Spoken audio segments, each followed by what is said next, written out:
Bismillahirrahmanirrahim. Assalamualaikum warahmatullahi wabarakatuh. Alhamdulillahirrabbilalamin. Ya, puji syukur kita panjatkan kehadirat Allah Subhanahu wa Ta'ala karena nikmatnya kita masih bisa beraktivitas seperti biasa dan juga bisa melaksanakan ibadah-ibadah yang diperintahkan oleh Allah Subhanahu wa Ta'ala. Salawat serta salam semoga senantiasa tercurah kepada Nabi besar kita Nabi Muhammad Sallallahu Alaihi Wasallam, kepada para keluarganya, para sahabatnya, para tabi'in, para tabi'utnya, dan kepada para umatnya hingga akhir zaman. Semoga kita termasuk ke dalam umatnya. Ya, sahabat-sahabat yang senantiasa dimuliakan oleh Allah Subhanahu wa Ta'ala, tema yang akan saya bahas kali ini adalah keluar dari kebiasaan. Keluar dari kebiasaan adalah kebiasaan orang-orang yang hebat atau besar, yang dimana ketika kita bisa untuk menjadi berbeda dari kebiasaan orang-orang kebanyakan, maka kita akan menjadi orang yang hebat. Kita bisa mengambil contoh di mana sekarang kebanyakan orang bergadang, tidur larut malam untuk bermaksiat ria, menonton bola, dan lain sebagainya. Maka seharusnya sebagai seorang muslim, kita harus sedikit tidur dan bangun di malam hari untuk senantiasa beribadah kepada Allah Subhanahu wa Ta'ala. Karena disebutkan dalam Quran surat Az-Zariyat ayat 16 sampai 17 yang artinya, dan orang-orang yang bertakwa bangun ketika malam hari melaksanakan ibadah dan banyak mengucap ampun atau memohon ampun atau beristighfar sampai waktu sahur atau waktu subuh. Ma'asyiral mu'minin rahimakumullah, keluar dari kebiasaan ini juga kita lakukan pada bulan Ramadan saat ini, yang dimana kita sehari-hari itu biasanya makan di siang hari, dan memang mungkin kebanyakan aktivitas-aktivitas kita dilakukan untuk hanya memenuhi hajat duniawi saja.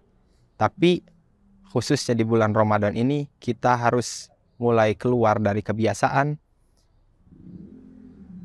menjalankan sahur atau puasa dari terbit fajar hingga terbenamnya matahari, menahan haus, lapar, dan dahaga, juga menahan amarah dan emosi kita.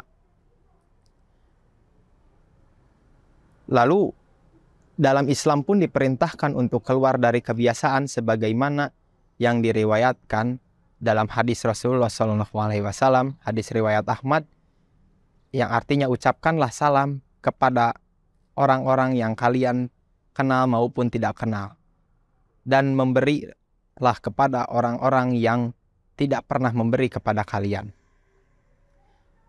Maka itulah sifat-sifat orang-orang yang hebat atau orang-orang besar, di mana mereka melakukan kebiasaan-kebiasaan atau aktivitas-aktivitas di luar orang-orang yang biasa. Juga karena memang orang-orang hebat atau orang-orang yang besar itu jumlahnya sangat sedikit dibandingkan orang-orang lain yang biasa di luaran sana. Kenapa? Karena merekalah orang-orang yang dapat mengerjakan hal-hal di luar orang-orang yang biasa lakukan. Lalu sejatinya kita pun hari ini harus keluar dari kebiasaan kita. Kebiasaan hari ini yaitu masih banyaknya orang-orang yang menganut sistem demokrasi dan sistem-sistem yang tidak berdasarkan syariat Islam, juga kapitalisme sekuler yang masih banyak dianut oleh orang-orang di berbagai belahan dunia. Maka sejatinya kita sebagai seorang muslim harus bisa keluar dari kebiasaan-kebiasaan itu untuk menjalankan syariat dan perintah Allah Subhanahu wa Ta'ala agar bisa menjadi muslim yang benar-benar kafah. Khairu ummah atau umat terbaik bukan hanya sekedar mimpi atau ucapan ketika kita bisa keluar dari kebiasaan-kebiasaan orang banyak. ketika umat Islam bisa keluar dari kebiasaan umat-umat yang lain yang ada sekarang, insya Allah kita akan bisa menjadi khair ummah atau umat terbaik yang akan senantiasa memimpin peradaban di dunia. Sekian dari saya. Mohon maaf bila banyak kekurangan atau kekeliruan. Wabillahi taufiq wal hidayah. Wassalamualaikum warahmatullahi wabarakatuh.